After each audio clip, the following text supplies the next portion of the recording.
لا، اليوم بدنا نعمل خلطة مقوية، شغل عرسان. أفضل خلطة نستخدم فيها عسل هو عسل السدر. هذا عسل السدر بالمكسرات.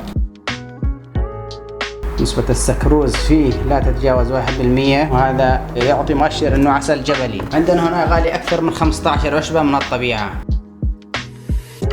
الاعشاب مع العسل مفيدة جدا، والعسل بحد ذاته مفيد، ولكن هاي بتزيد نشاط الدورة الدموية، وهي اعشاب طبيعية.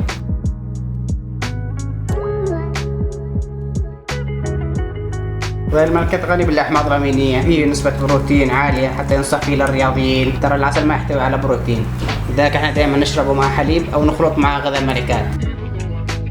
فيها اكثر من 15 عشبة من الطبيعة. الخلطة صارت جاهزة ونقدر نجرب. مذاق ولا اروع، صحتين وعافية. استخدم صباح ومساء.